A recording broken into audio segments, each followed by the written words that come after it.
Shalom, friends, and welcome to Walking the Ancient Path, where we journey back into the language, landscape, and life rhythms of the Scriptures in a lighter, more accessible way, exploring the world of the Bible as its original listeners would have experienced it. I'm your host, Sully, joined by our trusted companions, Decan, our scholar of ancient Hebrew thought, and Hope, a storyteller who seems to walk right out of the hills of Judea. Today, as we continue our long walk through 1 Thessalonians, picking up in chapter 5, verse by verse, we unpack each passage in the context of organic ancient Hebrew thought. Here's how we'll format it so it's like a living Hebrew commentary in the same pattern we used for chapters 1 through 4.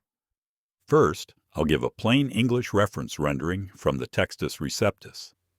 Second, I'll give an ancient Hebrew thought rendering in their relatable, earthy, concrete, clan-centered farmer, shepherd, craftsman imagery. Third, I'll give imagery notes that unpack Hebrew words, thoughts, parallels, and cultural backdrops.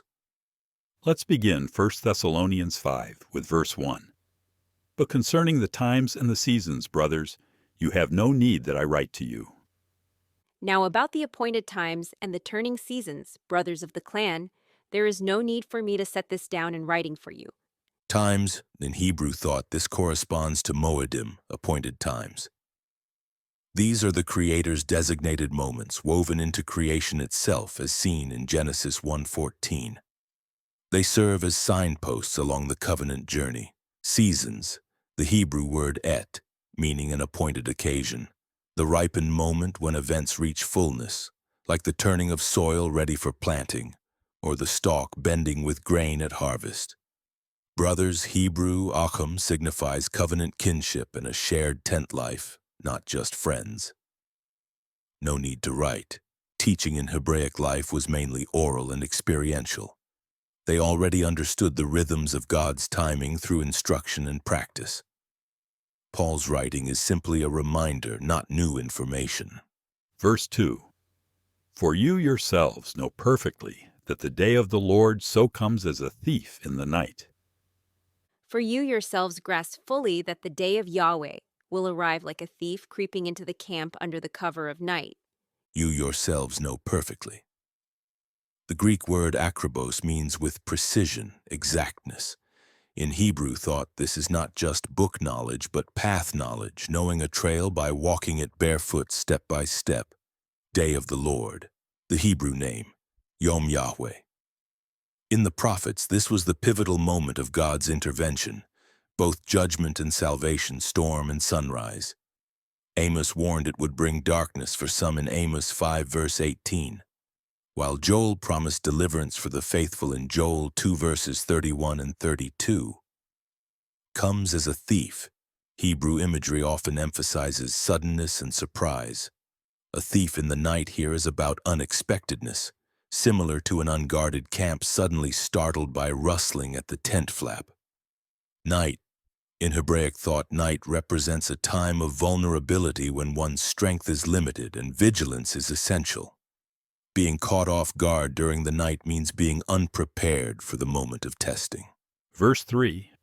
For when they shall say peace and safety, then sudden destruction comes upon them, as labor pains upon a pregnant woman, and they shall not escape. When they are saying shalom and security, then sudden ruin will break upon them, like labor pain seize a woman heavy with child, and there will be no slipping out from it. Peace and safety, the false cry of reassurance. In Hebrew, peace is called shalom, which means wholeness and harmony, but in this context, it is empty talk, like plaster smeared over a cracked wall, as in Ezekiel 13 verses 10 and 11. Safety is the illusion of walls that seem strong but are crumbling. Sudden destruction.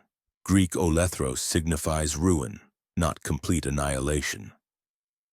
Hebrew imagery connects this to shever, the breaking of pottery, the snapping of a bowstring, or the collapse of a tent pole in the wind. It happens instantly. Labor pains upon a pregnant woman, a common prophetic image as seen in Isaiah 13:8, Jeremiah 6:24, and Micah 4:9. Once contractions begin, there's no going back.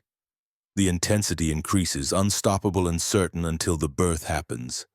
They shall not escape. Hebrew imagery. Like a snare closing around an animal or a net pulled tight around fish. The moment of false peace is precisely when the trap is sprung, leaving no way to escape. Verse 4. But you, brothers, are not in darkness, that day should overtake you as a thief. But you, clan brothers, are not dwelling in the shadow darkness, so that the day should pounce on you like a thief. Not in darkness. Hebrew choshek. Darkness is more than just the absence of light. It is the realm of ignorance, blindness, and chaos. Being in darkness is like walking without direction, similar to a traveler who loses the trail at night and stumbles into pits. That day should overtake you. The verb suggests a sudden ambush. In Hebrew thought, it resembles a lion leaping from the thicket or an enemy rushing the camp at dawn. The faithful are not meant to be caught off guard this way. As a thief, for outsiders, the day of Yahweh comes like a thief, but for the people of light it is expected and longed for. They keep the lamp burning, stay awake at the door, so the thief image does not apply to them. Verse 5. You are all children of light and children of the day. We are not of the night nor of darkness. For you are all sons of the light and sons of the day. We do not belong to the night nor to the shadow darkness. Children of light, Hebrew b'nai haor, sons of light. In Hebrew imagery, children of signifies those shaped by a certain nature. To be a son of light is to walk in Yahweh's brightness, like a traveler carrying a torch along the path. Children of the day.